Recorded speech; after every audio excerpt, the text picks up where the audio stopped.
సరయూ నదీ తీరం వెంబడి కోసల రాజ్యంగా పేరుగాంచిన విశాల భూభాగం వ్యాపించి ఉంది. ఈ దేశం సస్యశ్యామలమై ధాన్య సమృద్ధి కలిగి సిరి సంపదలతో తులతూగుతూ ఉంది. ఈ విశాల రాజ్యంలోనే విఖ్యాతమైన అయోధ్య నగరం ఉంది.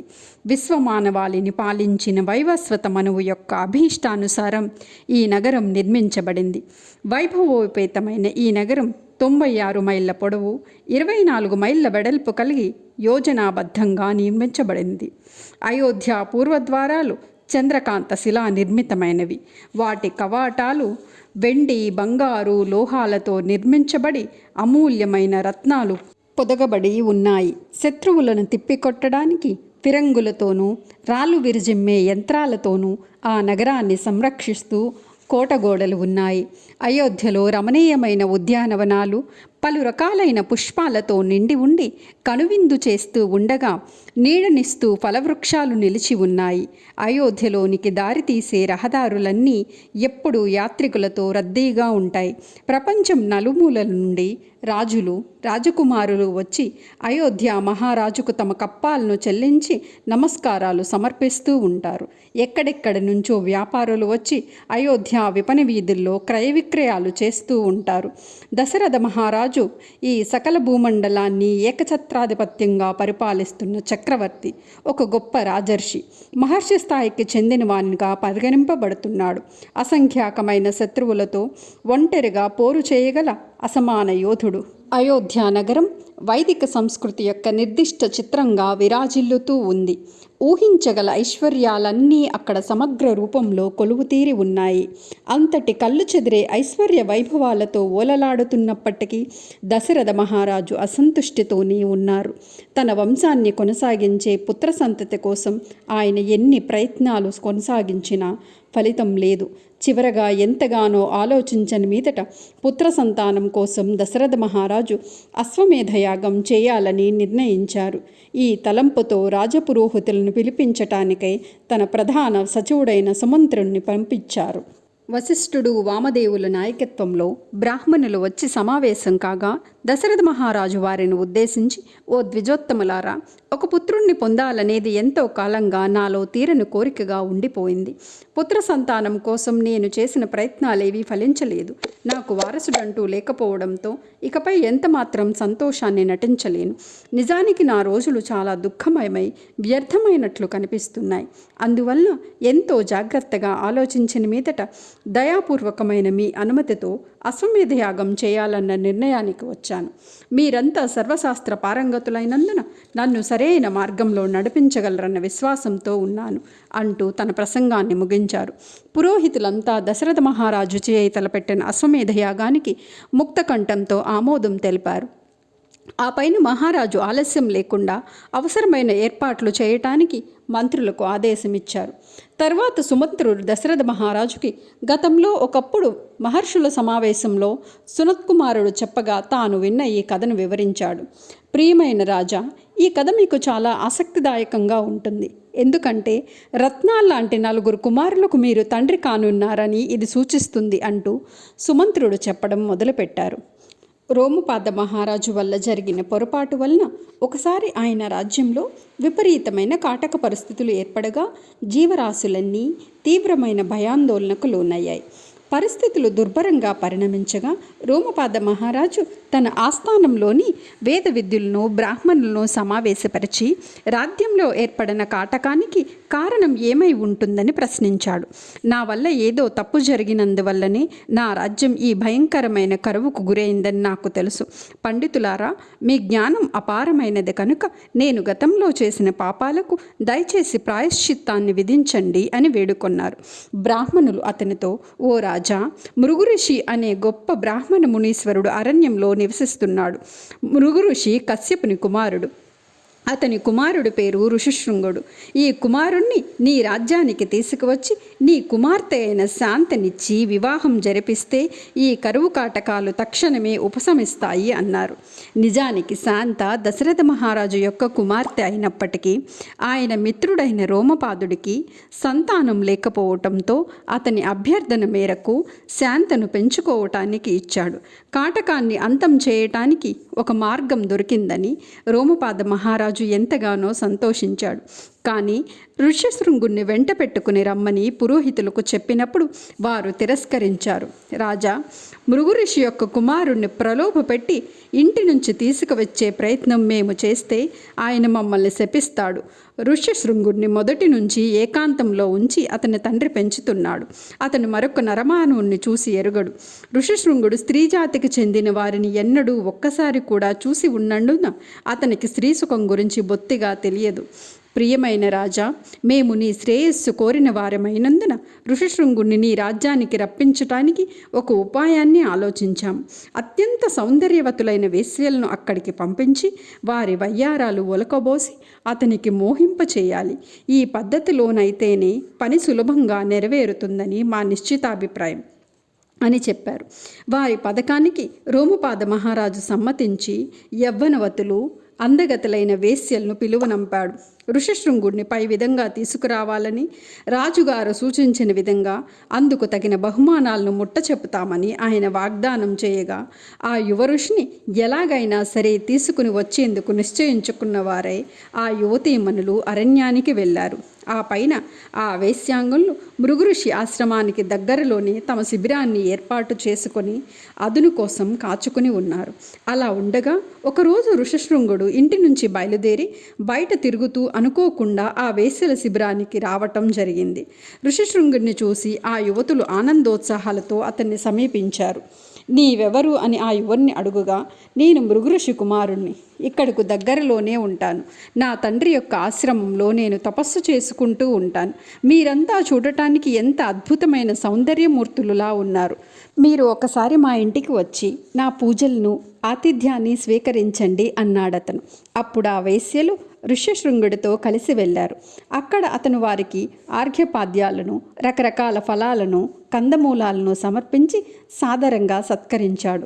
అయితే అతని తండ్రి ఏ క్షణాన వస్తాడో అన్న తీవ్రమైన భయంతో ఆ యువతులు ఎంతోసేపు అక్కడ ఉండదలుచుకోలేదు. వారు వెళ్ళిపోతూ అతనితో, నా ప్రియమిత్రుడా, అతిథులను ఆదరించటంలో మా ఆచారాలు మీ వాటికి భిన్నంగా ఉంటాయి.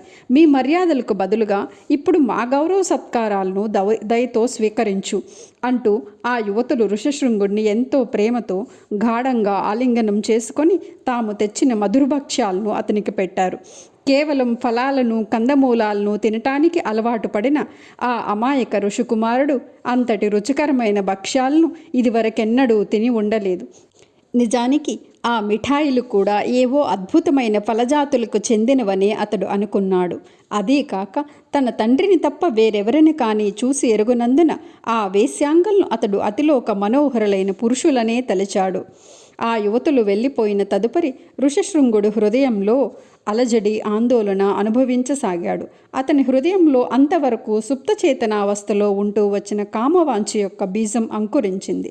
ఋషిశృంగుడు నిరంతరంగా ఆ రమణీయమణుల గురించి ఆలోచించసాగాడు. ఋషిశృంగుడికి ఆ రాత్రి నిద్ర పట్టడమే కష్టమైంది. ఆ యువతుల సుమధుర భాషణలు, వారి మృదువైన ఆలింగనాల గురించి ఆలోచనలతో అతని మనస్సు, హృదయం ఉప్పొంగిపోతున్నాయి. మరో విషయమేది ఆలోచించలేని స్థితిలో మరునాడు ఋషిశృంగుడు ఆ వేశ్యాంగల శిబిరానికి వెళ్ళాడు. ఆ యువతులు మహదానందంలో ఋషిశృంగుని స్వాగతించి, ఇది మా నిజగృహం కాదు, నదిలో తేలియాడే మా అద్భుతమైన ఆశ్రమాన్ని అడుగుపెట్టి మాతో పాటు ఒక చోటికి వస్తే అక్కడ నిన్ను మరింత చక్కనైన పద్ధతిలో వినోదింపచేస్తాం. మా దగ్గర ఎన్నో రకాలైన రుచికరమైన ఫలాలు, కందమూలాలు ఉన్నాయి. అక్కడ ఎంత అద్భుతంగా, ఆనందంగా ఆస్వాదిస్తూ కాలక్షేపం చేస్తామంటే అసలు కాలం ఎలా గడిచిపోతుందనే స్పృహ మీకు అసలు తెలియనే తెలియదు. పరవశమైన హృదయుడైన ఋషిశృంగుడు ముందు వెనుకలు ఆలోచించకుండా ఆ వేశ్యల వెంట వెళ్ళాడు. అలా ఆ యువతీమణులు అతన్ని ప్రలోభపెట్టి రోమపాదుడు పాలించే అంగరాజ్య రాజధానికి వెంటబెట్టుకు వచ్చారు. నిజానికి ఋషిశృంగుడు గంగానదిలో పడవలో వస్తూ ఉండగా సకల జీవరాశులకు ఆనందం కలిగించే విధంగా ఇంద్రుడు వర్షాలు కురిపించడం మొదలుపెట్టాడు. ఋషిశృంగుడి ఆగమన వార్త తెలిసిందనగా రోమపాద మహారాజు తన రాజభవనం నుంచి వెలుపలికి వచ్చి ఆ యువ ఋషికి సాష్టాంగ నమస్కారం చేశాడు. ఆ పైన ఋషిశృంగుణ్ణి ఎంతో భక్తి శ్రద్ధలతో పూజించి రోమపాదుడు అతన్ని తన అంతఃపురంలోకి తీసుకొని పోయి తన కుమార్తెను ఆ ఋషికి దానం చేశాడు. ఋషిశృంగుడు పూర్తిగా సంతృప్తయ్యాడని గ్రహించిన మీదట రోమపాద మహారాజు అతన్ని ఈ విధంగా కపటోపాయంతో ప్రలోభపెట్టి ఇంటి నుంచి తీసుకుని వచ్చినందున అతడు గాని అతని తండ్రి గాని తన మీద ఆగ్రహించకుండా మన్నించాలని వేడుకున్నాడు.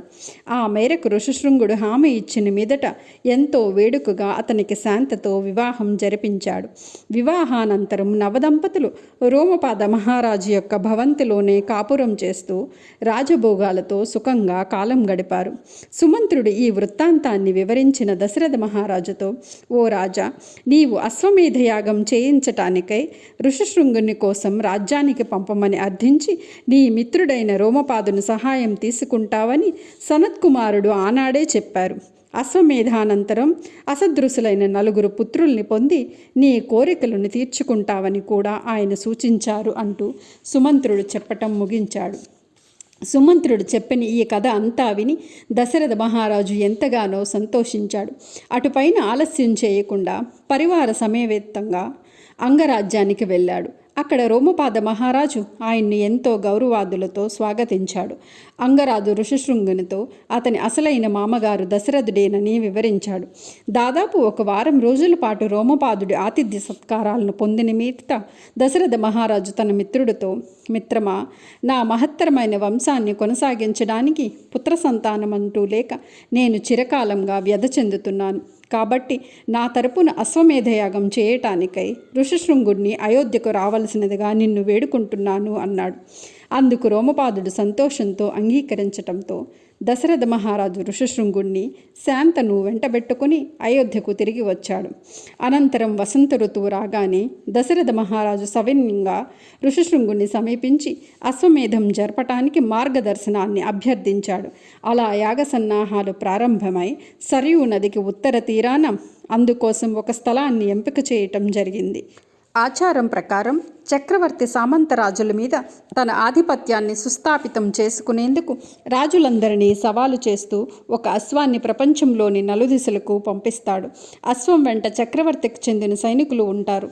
అది ఏదైనా రాజ్యంలో అడుగుపెట్టినప్పుడు స్థానికంగా ఉండే రాజు చక్రవర్తి ప్రతినిధులకు సామంతునిగా తన కప్పం చెల్లించటమో లేదా అశ్వాన్ని చేజిక్కించుకుందుకు పోరాటమో చేయవలసి ఉంటుంది. పాలించే ఏ రాజు కానీ యువరాజు కానీ చక్రవర్తికి విధేయత ప్రకటించటానికి లేదా సవాల్ స్వీకరించి అలా ఆ చక్రవర్తి యొక్క ఆధిపత్యాన్ని తిరస్కరించడానికి స్వేచ్ఛ కలిగి ఉంటారు. సవాల్ను స్వీకరించిన రాజు చక్రవర్తి యొక్క సేనతో యుద్ధం చేసి విజయం సాధించి తనదైన ఆధిపత్యాన్ని నెలకొల్పుకోవలసి ఉంటుంది. సవాలు చేసి ఓటమి పొందిన రాజు తన ప్రాణత్యాగం చేసి వేరొక రాజుకు లేదా పాలకునికి స్థానం ఏర్పరచవలసి ఉంటుంది. ఈ అశ్వం ప్రపంచమంతటా అలా సంచరించి తిరిగి వచ్చి సవాలు చేసే వాళ్ళంటూ ఇక ఎవ్వరూ మిగలకపోకుండా ఉన్నప్పుడే అశ్వమేధయాగం ప్రారంభమవుతుంది. జనక మహారాజు భవిష్యత్తులో తన కుమారులకు కన్యాదానం చేసి మామ అవుతాడని గ్రహించిన దశరథ మహారాజు మొదటి ఆహ్వాన పత్రికను ఆయనకే పంపించారు. అలాగే సామంతరాజులందరినీ కూడా యాగానికి రమ్మని ఆహ్వానించటం జరిగింది. యజ్ఞాశ్వం 400 మంది క్షత్రియుల రక్షణతో భూమండలమంతా సంచరించి ఒక పూర్తి సంవత్సరం గడిచిన మీదట అయోధ్యకు తిరిగి వచ్చింది. అప్పుడు కానీ యాగం ప్రారంభం కాలేదు. ముందుగా చేయవలసిన యజ్ఞకర్మలన్నీ నిర్వర్తించిన మీదట దశరథ మహారాజు పట్టపురాణి కౌసల్య యూపస్తంభానికి కట్టివేయబడిన యజ్ఞాశ్వానికి ప్రదక్షిణ చేసింది. తర్వాత ఆమె వేదోక్త సూచనల ప్రకారం 3 ఖడ్గ ప్రహారాలతో అశ్వం యొక్క శిరస్సును ఛేదించింది. తదనంతరం ఋషిశృంగుడు మృత్యాశ్వం యొక్క కొవ్వును యజ్ఞజ్వాలల్లో ఆహుతి చేశాడు. సకల పాపాల నుండి విముక్తి పొందటానికే ఆ యజ్ఞధూమాన్ని పీల్చవలసినదిగా దశరథ మహారాజుకు సూచించబడింది. ఆ తర్వాత ఋత్విజులు అశ్వం యొక్క అవయవాలను యజ్ఞజ్వాలల్లో ఆహుతి చేసి 3 రోజుల యాగాన్ని సంపూర్ణం చేశారు. ఆ పైన భూమండలంలో కానీ 4 దిక్కులలోని భూభాగాన్ని దశరథ మహారాజు 4 ప్రధాన ఋత్విజులకు దానంగా సమర్పించాడు. అయితే వారు, ఓ రాజా, వేదాధ్యయనానికి తపశ్చర్యకు అంకితమైన మాకు రాజ్యాల నేల ఆసక్తి ఏ కోసానా లేదు కనుక మాకు దయచేసి గోవులు, స్వర్ణం వంటి ఇతర దానాలు మాత్రమే చేయి అంటూ ఆ భూభాగాలను ఆయనకి తిరిగి ఇచ్చివేశారు. ఆ పైన ఋషిశృంగుడు దశరథ మహారాజును సమీపించి, ప్రియమైన రాజవరేణ్య, నీకు 4 పుత్రులు కలగటం ఖాయం. అయితే అందుకోసం పుత్రకామేష్టి అనే ప్రత్యేకమైన యాగం నీ చేత చేయించాలి అనుకుంటున్నాను అన్నాడు. దశరథ మహారాజు అందుకు వెంటనే సమ్మతించటం, కొద్ది రోజుల్లోనే యజ్ఞం ప్రారంభించటం జరిగింది.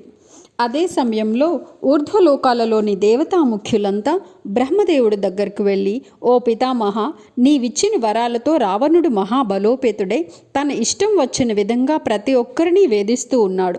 ఈ దుష్టరాక్షసుణ్ణి మేము కూడా అదుపు చేయలేకపోతున్నాం కనుక అతన్ని పీడ వదిలించటానికి నీవే ఏదైనా ఒక ఉపాయాన్ని యోచన చేయాలి అని ప్రార్థించారు. బ్రహ్మదేవుడు వారితో, రావణుడు వరాలు కోరుకునేటప్పుడు మానవుల చేతిలో మాత్రం మృత్యువు కలుగురాదని అడిగాడు. మనుషులు నన్నేమి చేయగలరులే అన్న ధీమాతో ఉండటం వల్ల వారి గురించి అతడు లక్ష్య పెట్టలేదు. కావున మానవ రూపంలోనే రావణుణ్ణి సంహరించటం జరగవలనని బ్రహ్మదేవుడు పలుకగా, అకస్మాత్తుగా అక్కడికి గరుడ వాహనం మీద నుంచి విష్ణుమూర్తి కోటి సూర్య తేజస్సుతో చతుర్భుజుడై ఉజ్వల పీతాంబరధారి అయి శంఖ చక్ర గదా పద్మాలను ధరించి ప్రత్యక్షమయ్యాడు. దేవతలంతా ఆ పరమాత్ముని అత్యంత భక్తి శ్రద్ధలతో పూజించి, ఓ జగత్పతి, రావణ సంహారం కోసం నీవు దశరథ మహారాజుకు 4 కుమారులుగా ఆవిర్భవించి మమ్మల్ని కాపాడాలి అని ప్రార్థించారు. అందుకు విష్ణుమూర్తి, నిశ్చింతగా ఉండండి, ఇక మీ ఎదుట మీరెంత మాత్రం భయపడవలసిన పని లేదు. నేను త్వరలోనే అవతరించి మీ శత్రువైన రాక్షసరాజును వజించి 11,000 సంవత్సరాలు భూమండలాన్ని పాలిస్తాను అంటూ అభయమిచ్చి దేవతలందరూ ఆశ్చర్యంతో చూస్తుండగా అంతర్ధానమైనాడు. ఈలోగా దశరథ మహారాజు యజ్ఞం చేస్తుండగా యజ్ఞజ్వాలల్లోంచి సకల శుభలక్షణాలతో కూడిన శ్యామలవర్ణ దేహంతో ఒక దివ్య పురుషుడు ఆవిర్భవించాడు. అతడు అపరిమితమైన శక్తి సంపన్నుడుగా గోచరించాడు. అతడు దివ్యాభరణాలు ధరించి ఉన్నాడు. అతనికి ఒక చేతిలో పాయసంతో నిండి ఉన్న ఒక పెద్ద స్వర్ణపాత్ర ఉంది. ఆ దివ్య పురుషుని దశరథ మహారాజుతో, నేను విష్ణుదూతని అని చెప్పాడు. మహారాజు చేతులు జోడించి, ఓ విష్ణుదూత, నేను ఏ విధమైన సేవ చేయాలో దయచేసి ఆజ్ఞాపించండి అన్నాడు. విష్ణు సేవకుడు ఆయనతో, నీవు చేసిన 2 యాగాల పుణ్యఫలమే ఈ పాయస పాత్ర. దీనిని విభజించి నీ 3 భార్యలకు పెట్టు. వారి ద్వారా నీకు 4 కుమారులు ఉదయించి నీ యశస్సును శాశ్వతంగా సుస్థిరతం చేస్తారు అని చెప్పాడు. దశరథ మహారాజు సంతోషంతో ఆ పాయస పాత్రను స్వీకరించి విష్ణుదూతకు ప్రదక్షిణ నమస్కారాలు చేశాడు. పుత్రుల కోసం ఆతురతతో ఉన్న దశరథ మహారాజుకు ఆ విష్ణుదూత అంతర్థం కాగానే వెంటనే పాయసాన్ని భాగాలుగా చేసి తన భార్యలకు ఇచ్చాడు. దశరథ మహారాజు కౌసల్యకు సగం పాయసాన్ని, సుమిత్రకు 4వ వంతు, కైకేయికి 8వ వంతు ఇచ్చాడు. ఆ పైన కొంచెం మిగిలిన 8వ వంతు పాయసాన్ని సుమిత్రకు ఇచ్చాడు. 3 భార్యలు తాము త్వరలోనే తల్లులు కానున్న విశ్వాసంతో ఆనందంతో ఉబ్బి తబ్బిబ్బయ్యారు. రాణులు 3 ఆత్రంగా తమ వంతు పాయసాన్ని ఆరగించారు. ప్రతి ఒక్కరికి తమ గర్భంలో దివ్య శిశువు ఉన్నట్లుగా అనుభూతి కలిగింది. తన భార్యలు గర్భవతులైనారని గ్రహించగానే దశరథ మహారాజు కూడా ఎంతో సంతోషం చెందాడు. ఈలోగా బ్రహ్మదేవుడు దేవతలందరినీ ఇలా ఆజ్ఞాపించాడు. విష్ణుమూర్తి యొక్క రానున్న అవతారంలో ఆయనకు సహాయం అందించటానికై మీరంతా మీ అంశలతో అవతరించండి. అందరూ వానరుల రూపంలో మీ బిడ్డలను సర్వసిద్ధులు కలిగిన వారై ఉండాలి. అంతేగాక వారు అత్యంత మేధావులై ఆయుధ ప్రయోగంలో ఎంతో నైపుణ్యం కలిగిన వారే, విష్ణువుతో సమానమైన పరాక్రమం కలిగి సూక్ష్మ దేహాలు కలిగి ఉండాలి అని చెప్పారు. బ్రహ్మదేవుని ఆజ్ఞను అనుసరించి ఇంద్రుని వల్ల వాలి, సూర్యుని వల్ల సుగ్రీవుడు, బృహస్పతి వల్ల తార, కుబేరుని వల్ల గంధమాదుడు, విశ్వకర్ణుని వల్ల నలుడు, వరుణుని వల్ల సృషేనుడు, వాయుదేవుని వల్ల హనుమంతుడు జన్మించారు. ఈ ప్రముఖ వానరులే కాక విష్ణుమూర్తికి ఆయన అవతార కార్యాలలో తోడ్పడటానికై మరికొన్ని వేల మంది జన్మించారు. వారంతా పర్వతాల్లో పోలిన మహాకాయులు. రావణునితో యుద్ధం చేయటానికై ఎంతగానో ఉవ్విల్లూరుతున్నారు. తనకు జన్మనిచ్చిన దేవతల మాదిరిగానే ఈ వానరులంతా కూడా గర్భధారణ జరిగిన వెనువెంటనే జన్మించారు. తమ ప్రచండ శక్తితో మహాసాగరాన్ని సైతం అల్లకల్లోలం చేయగలిగినంతటి మహశక్తి సమన్వితులు వారు. అలా సృజింపబడిన జీవుల్లో 3 రకాల వారున్నారు. భల్లూకాలు, వానరాలు, ఆవుతోకల వంటి దీర్ఘవాలాలు కలిగిన వానరాలు. ఈ వానర భల్లూకాలు జాతుల వారంతా కలిసి 1,000,000 మందికి పైగా ఉండటంతో వారితో భూమి నిండిపోయి అవి అరణ్యాలకు చేరి అడవుల్లోని ఫలాలను దుంపలను తింటూ విహరించసాగాయి. అంతటా 12 నెలల గర్భం తరువాత చైత్రశుద్ధ నవమి నాడు కౌసల్యకు పుత్రోదయమైంది. ఈ దివ్య శిశువు అరుణరంజితమైన నేత్రాలు, పెదవులతో, దీర్ఘబాహువులతో సకల శుభలక్షణ సమలంకృతుడై ఉన్నాడు. కౌసల్య తనయుడు విష్ణుమూర్తి యొక్క అర్ధాంశతో జన్మించినవాడు.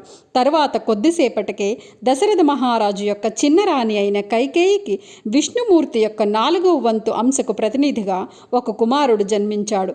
కౌసల్యకు కుమారుడు కలిగిన 2 రోజుల తర్వాత సుమిత్రకు కవలలు జన్మించారు. వారు ఒక్కొక్కరు విష్ణుమూర్తి యొక్క 6వ వంతు అంశకు ప్రతినిధులు. నవజాత శిశువులు 4 దాదాపుగా ఒకే పోలికతో ఉండి అత్యంత ప్రకాశమానులై చూడటానికి ముద్దుగా ఉన్నారు. నిజానికి దశరథ మహారాజుకు పుత్రచతుష్టయం కలుగు కానీ దేవతలు స్వర్గం నుంచి పుష్పవర్షం కురిపించారు. గంధర్వులు సంగీత వాద్యాలు ధ్వనియుక్తంగా గానాలాపన చేశారు. అప్సరసలు నాట్యం చేశారు. అయోధ్యలో ఘనంగా ఉత్సవాలు జరిగాయి. సంగీతజ్ఞులు, నర్తకులు, నటకులు వీధుల్లో గుమిగూడగా పౌరులంతా సంతోషంతో సంబరాలు చేసుకున్నారు.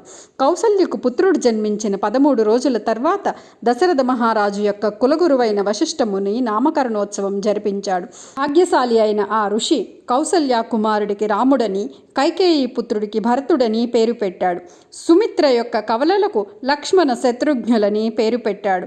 అటుపైన వశిష్ఠుడే దశరథ మహారాజు యొక్క కుమారులకు వివిధ సంస్కార విధులు జరిపించి చివరకు ఉపనయనాలు జరిపించగా వశిష్ఠుని మార్గదర్శనంలో సోదరులు 4 వేదాంగ కోవిదులుగాను, గొప్ప శాస్త్రార్థ ప్రయోగ ప్రవీణులుగాను, సకల దైవీ గుణ సంపన్నులుగాను రూపొందారు. రాముడు మాత్రం పుట్టినప్పటి నుంచి అన్ని విధాలుగాను తన సోదరుల కన్నా మేటిగా ఉండేవాడు. కనుక సహజంగానే అతడు దశరథ మహారాజుకు గారాల పట్టి అయినాడు. లక్ష్మణుడేమో బాల్యం నుంచి రాముడి పట్ల విశేషమైన అనుబంధం కలిగి ఉండేవాడు. రాముడు కూడా లక్ష్మణుడు తోడు లేకుండా ఏదైనా తినటానికి కానీ ఆఖరుకు నిద్రించటానికి కానీ సమ్మతించేవాడు కాదు. రాముడు ఎప్పుడు వేటకు వెళ్ళినా లక్ష్మణుడు తప్పనిసరిగా అతని వెంట వెళుతూ ఉండేవాడు. భరత శత్రుఘ్నులు అలాగే ఒకరి పట్ల ఒకరు విశేష ప్రేమాభిమానాలు చూపుతూ అన్యోన్యంగా మసలుతూ ఉండేవాడు. రాముడి తర్వాత లక్ష్మణుడు, భరతుడు, శత్రుఘ్నుడు తమ విద్యాభ్యాసం పూర్తి చేసుకున్నారు. వారి వివాహాల గురించి దశరథ మహారాజు కులగురువైన వశిష్ఠుని సంప్రదించసాగాడు. ఒకసారి అలా చర్చిస్తున్న సమయంలో మహనీయుడు, ప్రభావశాలి అయిన బ్రహ్మర్షి విశ్వామిత్రుడు అయోధ్యకు వచ్చాడు. ఆయన రాజభవనంలో అడుగుపెట్టగానే దశరథ మహారాజు, వశిష్ఠుడు తక్షణమే తమ ఆసనాల నుండి లేచి ఆయనకు స్వాగతం పలికారు. విశ్వామిత్రుడిని యథోచితంగా పూజించిన మీదట దశరథుడు ఆయనకు రాజసభలోకి తీసుకొని వచ్చి ఒక ఆసనంపై కూర్చుండబెట్టాడు. విశ్వామిత్రుడు దశరథ మహారాజుని కుశల ప్రశ్నలు వేయగా మహారాజు వినయంగా, ఓ మహర్షి, తమ రాకయే నాకొక మహద్భాగ్యము.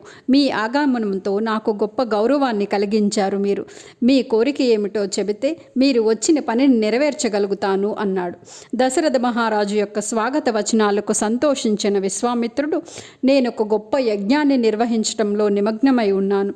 అది దాదాపుగా పూర్తి కావస్తుండగా మారీచుడు, సుబాహుడు అనే 2 రాక్షసులు యజ్ఞకుండంలో రక్తమాంసాలు కుమ్మరించి యజ్ఞ నిర్వహణకు అంతరాయం కలిగించారు. ఈ దుష్ట రాక్షసులు నా దీక్షను భగ్నం చేయాలనే పట్టుదలతో ఉన్నారు. అలా వారు పదే పదే నా యజ్ఞకుండాన్ని కలుషితం చేస్తూ వచ్చారు. ఓ రాజా, యజ్ఞాన్ని నేను విజయవంతంగా పూర్తి చేసేందుకు కాను ఈ భయంకర రాక్షసులను సంహరించే నిమిత్తం నీ కుమారుడైన రాముణ్ణి నా ఆశ్రమానికి తీసుకుని వెళ్ళటానికై ఇక్కడకు వచ్చాను. నా అభ్యర్థన నెరవేర్చటంలో తండ్రి ప్రేమ కారణంగా దయచేసి తటపటాయించకు. ఎందుకంటే ఈ కార్యాన్ని రాముడు అవలీలగా నెరవేర్చడం నేను హామీ ఇస్తున్నాను. నీ ఔదార్యానికి ప్రతిఫలంగా నేను తప్పకుండా నీకు పుష్కలమైన ఆశీర్వాదాలు ఇస్తాను. కనుక ఒక 10 రోజుల పాటు రాముణ్ణి నా వెంట పెట్టుకుపోనివ్వు. అతను సురక్షితంగా తిరిగి వస్తాడన్న విషయంలో నీవు నిశ్చింతగా ఉండవచ్చు అన్నాడు. విశ్వామిత్రుడు పలుకులు దశరథ మహారాజు యొక్క హృదయ కేంద్రాన్ని ముల్లుల్లా తాకాయి. రాజు శరీరం మొత్తం వణికి కృంగిపోయింది. ఆ పైన ఋషి మౌనంగా ఉండగానే రాజు సింహాసనం మీదనే మూర్ఛపోయాడు. కొద్ది క్షణాల తర్వాత దశరథ మహారాజు తిరిగి స్పృహలోకి వచ్చి రాముణ్ణి కోల్పోతున్నానన్న భావం మళ్ళీ మదిలో మెదలగానే రెండోసారి మూర్ఛిల్లి నేలపై కూలిపోయాడు. ఒక గంట గడిచిన మీదట మహారాజు తిరిగి స్పృహలోకి వచ్చాడు. అప్పుడు తన ఎదుట విశ్వామిత్రుడు నిలిచి ఉండటం చూసి, ప్రియపుత్రుడు రాముడు 16 లేత వయసువాడు. అతడు ఇంకా క్షత్రియోచిత విద్యలను పూర్తి చేసుకోలేదు. ఇంతవరకు యుద్ధరంగపు ముఖము చూసి ఎరుగడు. దయచేసి అనుభవశూన్యుడైన నా కుమారుడి కోసం అర్థించవద్దు. అందుకు బదులుగా నేనే స్వయంగా ఒక అక్షౌహిణి సేనలతో ఆ రాక్షసుల్ని మట్టుపెట్టడానికి నీ వెంట వస్తాను. ఒకవేళ రాముడే రావాలని నీవు పట్టుబట్టినైతే పోరాడటానికి అతని వెంట నన్ను, నా సైన్యాన్ని కూడా రానివ్వు. ప్రియమైన విశ్వామిత్ర, నేను వృద్ధుడిని. రాముడు లేకుండా జీవించటాన్ని భరించలేను. ఇంతకీ ఆ ఇద్దరు రాక్షసులెవరు? వారి బలశక్తులు ఏ పాటివో నాకు కొంచెం వివరించు అంటూ అభ్యర్థించాడు రావణుడనే రాక్షసుల రాజు. అతడు ఇప్పుడు ప్రపంచమంతటా తన దమనకాండ సాగిస్తున్నాడు. తాను స్వయంగా యజ్ఞాలకు విఘ్నం కలిగించని సమయాల్లో మారీచు, సుబాహులనే ఇద్దరు బలశాలులైన రాక్షసులు పంపించి వారి చేత ఆ దుష్కార్యం చేయిస్తుంటాడని విశ్వామిత్రుడు సమాధానమిచ్చాడు. రావణుడి పేరు వింటూనే దశరథ మహారాజుకు ముచ్చెమటలు పోశాయి. రావణుడితో పోరాడగల సమర్థుడెవడూ లేడు. ఈ రాక్షసులను జయించటం నా కుమారుడికి కానీ నాకు కానీ సాధ్యపడే పని కాదు. ఓ ఋషి, నీ అభ్యర్థనను నేను నెరవేర్చలేను. నిజానికి నా కుమారుడిని నీ వెంట పంపించటం అనే ఆలోచనే నేను భరించలేను అని చెప్పాడు. దుఃఖభారంతో దాదాపు మతిస్థిమితాన్ని కోల్పోయిన దశరథ మహారాజు విశ్వామిత్రుడి విన్నపాన్ని తిరస్కరిస్తూ ఏదేదో పొంతన లేకుండా మాట్లాడసాగాడు.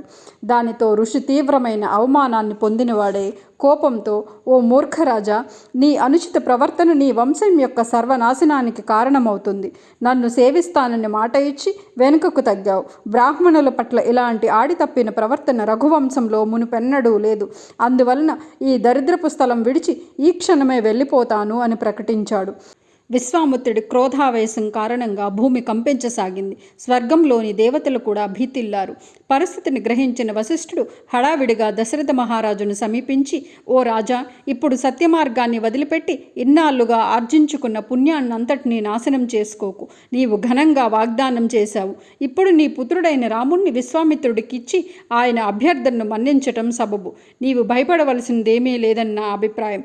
విశ్వామిత్రుడు గతంలో ఒక మహారాజు. దక్షిణ కుమార్తెలైన జయ, సుప్రభల నుండి ఆవిర్భవించిన దివ్యాయుధాలను ఆయన పరమశివుడి నుంచి పొందాడు. ఈ ఆయుధాలను, వాటితో పాటు ఆ రాక్షసులను మట్టుపెట్టడానికి కావలసిన శక్తియుక్తులను విశ్వామిత్రుడు రాముడికి అందజేస్తాడనటంలో సందేహం లేదు. నిజానికి విశ్వామిత్రుడు తలుచుకుంటే మారీచుడు, సుబాహులను ఇట్టే మట్టి కరిపించగలడు. కానీ నీ కుమారుడి యశస్సును ఘనతరం చేయటానికే ఆయన రాముడి సహాయాన్ని కోరుతున్నాడు. కులగురువు పలుకులను ఆలకించిన మీదట దశరథ మహారాజుకు భయం తగ్గిపోయి మనసు మళ్ళీ స్థిమితపడింది.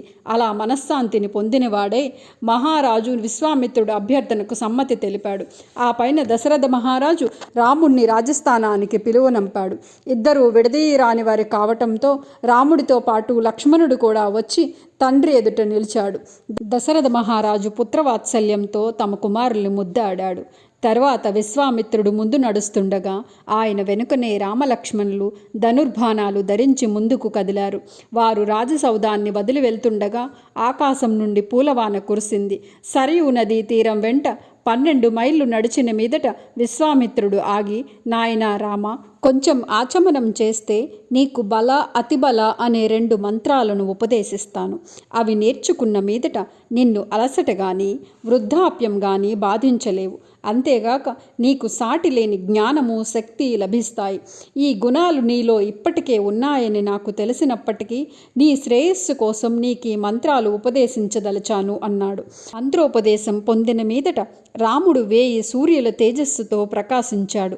తర్వాత ఆ ముగ్గురు సరయు గంగానది తటాల మీద ఆ రాత్రి హాయిగా నిద్రించారు. అక్కడ ఒక ఋషి ఆశ్రమాన్ని గమనించి రాముడు దాని చరిత్ర చెప్పమని అడుగగా విశ్వామిత్రుడు కామదేవత అయిన మన్మథుడు పరమశివుని తీవ్ర తపోదీక్షను భగ్నం చేయాలని ప్రయత్నించడంతో ఈ చోటనే శివుడు అతన్ని భస్మీపటలం చేశాడు అని సమాధానమిచ్చాడు. మరుసటి రోజు ఉదయమే విశ్వామిత్రుడు రామలక్ష్మణులు గంగానదిని దాటారు. ప్రవాహ మధ్యంలో ఉండగా రాముడికి పెద్ద జలపాతపు హోరు లాంటిది వినిపించింది. కానీ ఆ శబ్దానికి కారణమేమిటో అంతుపట్టలేదు. ఈ శబ్దమేమిటని విశ్వామిత్రుడిని అడుగుగా, ఒకప్పుడు బ్రహ్మదేవుడు తన మనస్సు నుంచి ఒక శిరస్సును సృష్టించాడు. ఆ సరస్సే మానస సరోవరంగా పేరుగాంచింది. ఆ సరోవరం నుండే ఈ సరయూ నది ప్రవహిస్తూ ఉంది. ఇప్పుడు నీకు వినిపిస్తున్న శబ్దం మానస సరోవరం నుంచి వస్తున్న జలాలు గంగా నదిలో సంగమించటం వలన కలిగే శబ్దమే. ఓ రామ, ఈ పవిత్ర స్థలంలో ప్రార్థనలు చేసి అంజలి ఘటించు అని చెప్పాడు. గంగానది దక్షిణపు తీరానికి చేరుకోగానే రాముడికి ఒక దట్టమైన నిర్జనారణ్యం కనిపించింది. నరసంచారం లేని ఈ మహారణ్యం చూసేవారికి గుండెలు గుభిల్లుమనేలా ఉంది. దీనికి కారణమేమిటో దయచేసి చెప్పండి అని రాముడు అడిగాడు. అందుకు విశ్వామిత్రుడు సమాధానమిస్తూ, రాక్షసునిగా కనిపించే వృతాసురుని ఇంద్రుడు వధించిన మీదట పాపఫలం తనను వెంటాడటంతో తన తేజస్సును కోల్పోయాడు. అప్పుడు ఇంద్రియుడు పూర్వస్థితిని పునరుద్ధరించటానికై దేవతలు అతనిని వేదమంత్రాలతో శక్తియుతం చేయబడిన గంగా జలాలతో అతనిని స్నానం చేయించారు. తరువాత ఇంద్రుని కలంకాలతో కలుషితమైన ఆ నీటిని దేవతలు ఈ ప్రదేశంలో స్థాపితం చేశారు. ఈ భూభాగం తన పాప ఫలితాలను స్వీకరించినందున ఇంద్రుడు దీనిని సిరి సంపదలతో తులతూగే దేశంగా మారేటట్లు వరాన్ని అనుగ్రహించాడు. ఫలితంగా మలద, కరూస అనే 2 సుసంపన్న రాజ్యాలు ఇక్కడ అవతరించాయి. అయితే అనంతర కాలంలో తాటక అనే దుష్ట రాక్షసి ఒకటి ఇక్కడికి వచ్చి పౌరులను భయభ్రాంతులను చేయసాగింది. ఈ రాక్షస స్త్రీ సుందుడనేవాడి భార్య. వారి కుమారుడైన మారీచుణ్ణి వధించటానికే నిన్ను ఇక్కడికి తీసుకొని వచ్చాను. క్రమంగా తాటక యొక్క వేధింపులు మితిమీరటంతో ఇక్కడ నివసించే వారంతా ఈ చోటు వదిలి వెళ్ళిపోవటంతో ఇప్పుడిది జనసంచారం అనేది లేకుండా పోయింది. నాయనా రామ, ఈరోజు నీవి ఆడ రాక్షసిని చంపి ఈ దేశాన్ని అణచవేతల నుండి విముక్తం చేయాలి. ఈ రాక్షసి బ్రతికి ఉన్నంతకాలం ఈ అరణ్యంలో కనీసం అడుగు పెట్టడానికి ఎవడూ సాహసించడు అని చెప్పాడు. అప్పుడు రాముడు, ఓ మహర్షి, అసలు ఈ రాక్షసి ఇంతటి శక్తి సామర్థ్యాలు ఎలా సంపాదించిందో తెలుసుకోదగ్గ విషయమైతే వివరించండి అని అడిగాడు. ఒకప్పుడు సుకేతుడనే శక్తిశాలి అయిన ఒక యక్షుడు ఉండేవాడు. అతడు తీవ్రమైన తపస్సాధనలు ఆచరించి బ్రహ్మదేవుడి అనుగ్రహాన్ని పొందాడు. సంతానం లేనందున సుకేతుడు ఒక కుమారుణ్ణి కోరుకున్నాడు. అయితే బ్రహ్మదేవుడు అతనికి ఎంతో శక్తిమంతురాలైన ఒక కుమార్తెను ప్రసాదించాడు. ఆ అందాల బాలికకు అతడు తాటక అని పేరు పెట్టి ఆమె యుక్త వయస్కురాలైన పిమ్మట జంబుని కుమారుడైన సుందునికిచ్చి వివాహం చేశాడు. అనంతర కాలంలో అగస్త్యుని శాపంతో సుందుడు మరణించాడు. అందుకు ప్రతీకారంగా తాటక ఆమె కుమారుడు మారీచుడు ఆ ఋషిని మింగాలని ఆయన మీద లంఘించారు. అగస్త్యుడు తక్షణమే ఆ తల్లి కుమారులను నరమాంస భక్షకులై రాక్షసులుగా పారిపొమ్మలి శపించాడు. దానితో ఆ అందమైన తాటక కాస్త భయంకరమైన రూపం గల రాక్షసిగా మారిపోయింది. అగస్త్య మహర్షి ఈ ప్రాంతంలో తపస్సు చేసుకుంటూ ఉండేవాడు కనుక తాటక పంతంగా ఇక్కడే అరాచకాలను సృష్టించడం పనిగా పెట్టుకుంది. విశ్వామిత్రుడు ఇంకా ఇలా చెప్పారు, నాయనా రామ, తాటక నిలువెల్లా దుష్టురాలని తెలుసుకో. కనుక ఆడదాన్ని చంపుతున్నాననే అనుమానాన్ని పక్కన పెట్టు. పూర్వం వీరోచనుడి కుమార్తె భూమిని అల్లుకొల్లోలం చేయనప్పుడు ఆమెను ఇంద్రుడు ఎలా చంపాడో గుర్తు తెచ్చుకో. అలాగే భృగుముని యొక్క పత్ని ఇంద్రుణ్ణి చంపదలిచినప్పుడు ఆమెను విష్ణుమూర్తి చంపాడు కదా. కనుక సందేహము వీడి విదిల్చివేసి నా ఆజ్ఞను పాటించటానికి సిద్ధపడు. ఈ ఆజ్ఞ వింటూనే రాముడు ధనుష్టాంకారం చేశాడు. దాని భయంకరమైన ధ్వని నలుదిశలా ప్రతిధ్వనించి అది విన్న ప్రాణులన్నీ భయవిఫలమైనాయి.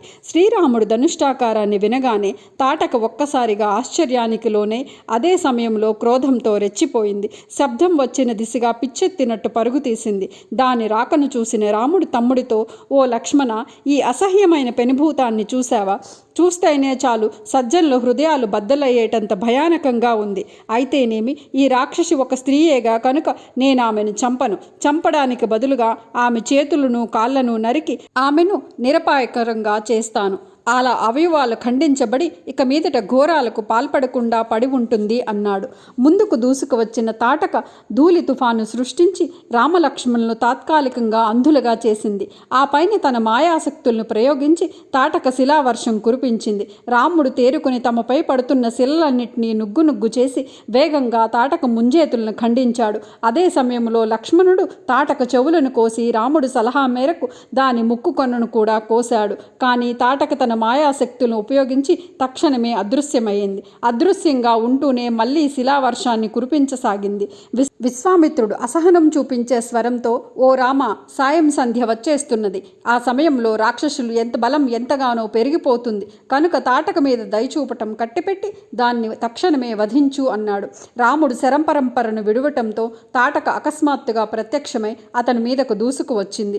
రాముడు తొట్రుపాటు లేకుండా తన అమ్ముల పొది నుంచి ప్రత్యేక శక్తిగల ఒక స్వర్ణశరాన్ని తీసి ఆ రాక్షసి మీదకు వదిలాడు. తాటక పిడుగుపాటు వేగంతో ముందుకు లంఘించినప్పటికీ రాముడు వదిలిన ఒకే ఒక్క బాణం నిప్పులు కక్కుతూ తాటక వక్షస్థలంలో దిగబడి భయంకరంగా ఒక గావు కేక పెడుతూ అది నేలకూలి మరణించింది. గగనతలంలోని దేవతలు హర్షధ్వానాలు చేస్తూ పుష్పవర్షం కురిపించారు. గంధర్వులు అప్సరసలు ఆనంద తన్మయులై పాడుతూ నాట్యం చేశారు. మహర్షులు శ్రీరాముడి పరాక్రమాన్ని కొనియాడారు. అంతటి ఇంద్రాది దేవతలు విశ్వామిత్రుడిని విడిగా కలుసుకొని, ఓ మహర్షి, రాముడికి మా తరపున సాధించవలసిన చాలా ముఖ్యమైన జీవన కార్యం ఒకటి ఉన్నందున నీకు తెలిసి ఉన్న దివ్యాస్త్ర జ్ఞానాన్నంతటినీ ఇప్పుడు అతడికి బోధించు అని చెప్పారు. ఆ మాట చెప్పి దేవతలు అంతర్ధానమయ్యారు. విశ్వామిత్రుడు రామలక్ష్మణులు ఆ రాత్రి అక్కడే సుఖంగా విశ్రమించారు. మరుసటి నాటి ఉదయం విశ్వామిత్రుడు తనకు తెలిసిన దివ్యాస్త్ర జ్ఞానాన్నంతటినీ రాముడికి ఉపదేశించాడు. ఈ దివ్యాస్త్రాలకు సంబంధించిన మంత్రాలను రాముడు ఉపదేశం పొందిన సమయంలో ఆయా అస్త్రాలు రూపం దాల్చి అతని ముందు నిలిచి, ఓ రామ, నీ ఆజ్ఞను మాకివ్వు, నీకు ఏ విధంగా సేవ చేయాలో చెప్పు అని అడిగాయి. నేను మిమ్మల్ని తలచినంతనే మీరంతనూ వచ్చి నా ముందు నిలవాలన్నదే నా ప్రార్థన అని రాముడు సమాధానమిచ్చాడు. రూపం దాల్చి వచ్చిన అస్త్రాలన్నీ ఈ ఆజ్ఞ రాగానే అంతర్ధానమయ్యాయి. విశ్వామిత్రుడు రామలక్ష్మణులతో కలిసి ముందుకు సాగిపోయాడు. తర్వాత అదే రోజున వారు సిద్ధాశ్రమంగా పేరుగాంచిన విశ్వామిత్రుని ఆశ్రమానికి చేరుకోగా ఆ పవిత్ర స్థలం యొక్క చరిత్రను తెలుపుమని మహర్షిని రాముడు అడిగాడు. అప్పుడు విశ్వామిత్రుడు ఇలా వివరించాడు. ఈ సిద్ధాశ్రమంలోనే పూర్వం వామనమూర్తి కొన్ని లక్షల సంవత్సరాల పాటు నివసించాడు. ఒకసారి దేవతలు వామనమూర్తిని దర్శనం చేసుకుని యజ్ఞదీక్షలో ఉన్న బలిమహారాజుని సందర్శించవలసిందిగా అభ్యర్థించారు. రాక్షసులకు అధిపతి అయిన బలిమహారాజు ముల్లోకాలను జయించి ఉన్నందున ఆయన్ని వామనుడు ఆచించి ఆ లోకాలను స్వాధీనం చేసుకోవాలని వామనుడికి విజ్ఞప్తి చేశారు. సరిగ్గా అదే సమయంలో కశ్యపుడు కూడా సిద్ధాశ్రమానికి రావటం సంభవించింది. ఆయన వామనుని ఎంతో భక్తి శ్రద్ధలతో పూజించి ఆయన్ను తన కుమారునిగా అవతరించవలసిందిగా ప్రార్థించాడు. అందుకు స్వామి అంగీకరించటం ధర్మిల అదితి కశ్యపులు కుమారునిగా మరగుజ్జు బ్రాహ్మణుడిగా ఆయన అవతరించటం జరిగింది. అలా ఆయన బలిమహారాజు వద్దకు వెళ్ళి 3 అడుగుల నేలను యాచించే మిషతో ఆయన రాజ్యాన్ని స్వాధీనం చేసుకునే దేవకార్యాన్ని నెరవేర్చాడు. తన ఆశ్రమానికి వచ్చిన మీదట తక్షణమే విశ్వామిత్రుడు యజ్ఞదీక్షకు ఉపక్రమించాడు. రామలక్ష్మణులు ధనుద్ధారులై నిలిచి మారీచ సుబాహులు ఎప్పుడు వస్తారా అని కాపుకాచి ఉన్నారు. 6 రోజుల పాటు అహోరాత్రాలు నిద్ర లేకుండా సోదరులిద్దరూ యజ్ఞవాటికను అప్రమత్తంగా సంరక్షిస్తూ వచ్చారు. కీలకమైన 6వ రాత్రి నాడు సోమరసాన్ని పిండుతుండగా రానున్న రాక్షసుల రాకను చూసి యజ్ఞజ్వాల భక్కును మండుతూ పైకి లేచింది. వెనువెంటనే ఆకాశంలో భయానకమైన కేకలు వినిపించాయి. ఆకస్మికంగా మారీచ సుబాహులు తమ అనుచరగణంతో ఊడిపడ్డాయి. వస్తూనే యజ్ఞవాటికపై రక్తమాంసాలు, మలమూత్రాలు, చీము, ఇతర దుర్గంధభూయిష్టమైన పదార్థాలను కుమ్మరించటం మొదలుపెట్టారు. లక్ష్మణుడితో రాముడు, ఈ దుష్ట రాక్షసులను నా ఆయుధాలతో లొంగదీస్తాను, కానీ వీరు మరికొన్ని సంవత్సరాలు జీవించవలసి ఉన్నందున వీరిని సంహరించను అని చెప్పాడు. రాముడు ఒక శక్తివంతమైన అస్త్రాన్ని ప్రయోగించగా అది మారీచుడు రొమ్ముకు తాకి వాడిని 100 యోజనాల దూరాన సముద్రంలోకి విసిరేసింది, కానీ చంపలేదు. అంతట రాముడు మరో శక్తివంతమైన బాణాన్ని సంధించవలదుగా అది సుబాహుడు గుండెలోకి దిగబడి వాడు నేలకూలి మరణించాడు. మరో అస్త్రాన్ని అభిమంత్రించి వదిలి రాముడు తక్కిన రాక్షసులందరినీ పారద్రోలాడు. ఆ పైన ఆ ప్రాంతంలో తిరిగి శాంతి నెలకొల్లింది. గతంలో సిద్ధాశ్రమంలో నివసిస్తూ ఉండిన ఋషులంతా స్వస్థానానికి ఆనందంగా తిరిగి వచ్చి శ్రీరాముడు చేసిన అద్భుత కార్యానికి అభినందనలు తెలిపారు. ఆ సాయంకాలానికి యజ్ఞకార్యం విజయవంతంగా పూర్తి అయ్యింది. ఆ రాత్రి గడిపిన మీదట రాముడు ఋషుల ఎదుటకు వచ్చి, ఓ పూజ్య బ్రాహ్మణులారా, రాక్షసులు చేస్తున్న ఆగడాల నుంచి ఇప్పుడు ఈ ప్రాంతం విముక్తమైంది కదా, నేను ఇంకా మీకు ఏదైనా సేవ చేయగలిగి ఉంటే ఆజ్ఞాపించండి అని అడిగాడు. విశ్వామిత్రుని సూచన మేరకు ఋషులు రాముడితో, జనక మహారాజు చేస్తున్న ఒక మహాయజ్ఞంలో పాల్గొనటానికే మేము మిథిలా రాజ్యానికి వెళ్ళబోతున్నాము. మీ సోదరులిద్దరూ కూడా మాతో రావాల్సిందిగా ప్రార్థిస్తున్నాము. పూర్వం పరమశివుడు దేవతలకు బహూకరించినట్టు అద్భుతమైన ధనస్సు ఒకటి అక్కడ యజ్ఞవేదికపై ఉంచబడింది. అనంతర కాలంలో చాలా కాలం కిందట మిథిలను పాలించిన దేవవ్రత మహారాజుకు దేవతలు ఆ ధనస్సును బహూకరించారు. ఆ దివ్య ధనస్సు అపరిమితమైన దృఢత్వము కలది. కావున గొప్ప దేవతలకు కూడా దానిని వంచటం సాధ్యం కాదంటే ఇక మానవుల సంగతి చెప్పేదేముంది. చిరకాలంగా ఆ ధనస్సు మిథిలలోనే ఉంటూ వచ్చింది.